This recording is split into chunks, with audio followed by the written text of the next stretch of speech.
Hello friends, thank you for paying attention to my program and my weekly newsletter. And I appreciate that you write your feedback to me, and it's really delightful for me to read them. Thank you very much. Today I want to talk about actually typically a men's step, tour en l'air. Normally, very commonly, it's a double tour en l'air.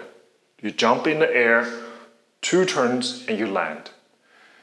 It's a very typical men's step. You see double tour in every male variation. I mean, that is guaranteed. There will be a double tour in every classical pas de deux or male variation. So how do you prepare students? Let's say you have all the female students most of the times in private studios, and then you have some boys enrolled in your program. Perhaps there's just maybe 1 or 2 boys in your class. Eventually, at one point, you have to teach them boys steps, right? Double tour is one of them, stable step. So how do you prepare them? I have always said you have to remember the importance of progression. You can never tell the students, come to center and plie and go up to 2 times to come down. As I talked about in antitheses in this last episode, if we do this, or if students desperate, they learn from the YouTube, mimic other people's double tours, then their body, their muscle, their mind is not ready for it.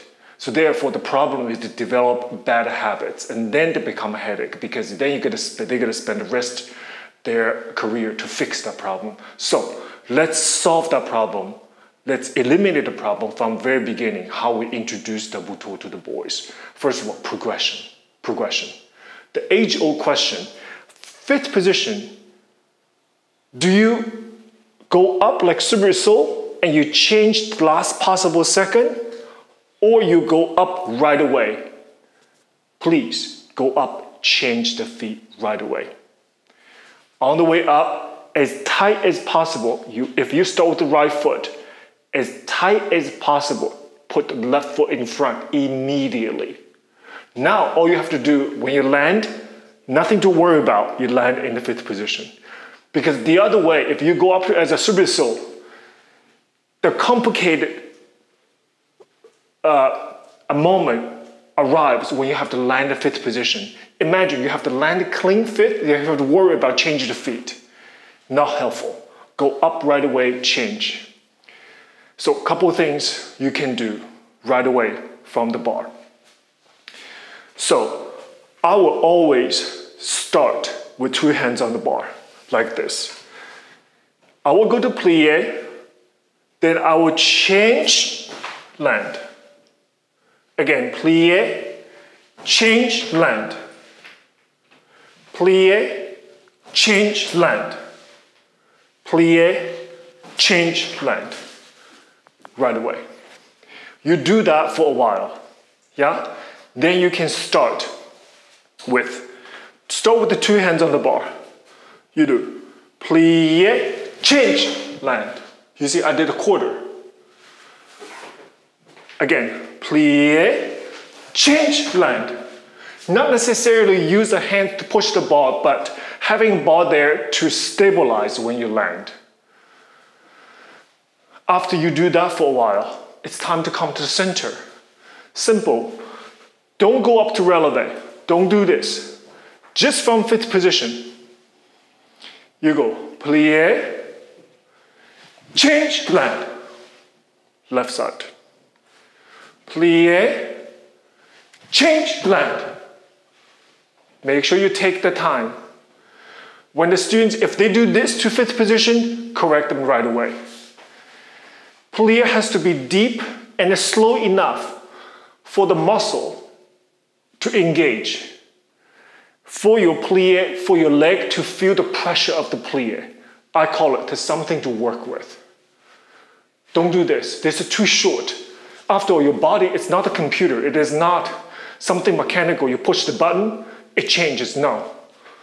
You need to build up a pressure, Now I can change. It's like hydraulics. Build pressure, now you change. Right? You do that for a while. Then, quarter. 1, land. You see? And then come back. Still right side. Plie. Like that. After a while, do half. Same thing. Plie. Don't move. You see? Don't move. Don't let them do this.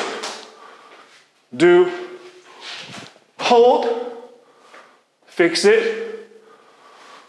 You do that for a while. Then it's time to a single. Again, change the feet first. And the same method, hold on to the plie. Don't do this. A single land. If something wrong, fix it, feel the plie, stand up. This, the whole process, takes weeks. Of course, just like me when I was a student, when teacher's not around, I'm gonna try the double. That will happen, believe me. It will be behind your back. When you're not looking, they're gonna try double, they're gonna play around. But that's okay, as long as you provide those steps for them. Then talk about rhythm. I want to give you an exercise my teacher gave us all the time. Just jump. We will do changements. We do 1 and 2 and 3 and plie and jump. That gives us the idea of bounce, bounce, bounce. It's like on a trampoline. Then a lot of technique for boys. A lot of so-called tricks, including double tour, always happened when they were playing around. Believe me. Suddenly, next thing you know, they come around 2 times. I remember that day when I came around 2 times. Did that just happen? I just did a double tour. But remember, it's you. It's my teacher prepared me for it. It's not accident. It's not like I just did a double tour. No. Perhaps it happened during the playing, but it was you did all these things. Then one day, you just come around. Even sometimes I do 1 and 3/4. I land here. This absolutely fine. They don't need to come around. They just be here. It's fine. Eventually, you're gonna have the double tour like that. Yeah? So, female teachers, you're gonna have to teach, especially in private schools, you're gonna have to learn how to teach boys steps. You know, it's not like I was taught by a male teacher. You know, in the big schools, yes, male teachers teach boys step. But in majority of private studios, really, you guys have to, female teachers have to learn teaches boy steps. And actually, I'm gonna do a couple more things about this, about male technique specifically. So you need to learn. When the boys ask you a question, you have to prepare to answer them. Thank you very much. I appreciate your support and trust. See you next time. Bye-bye.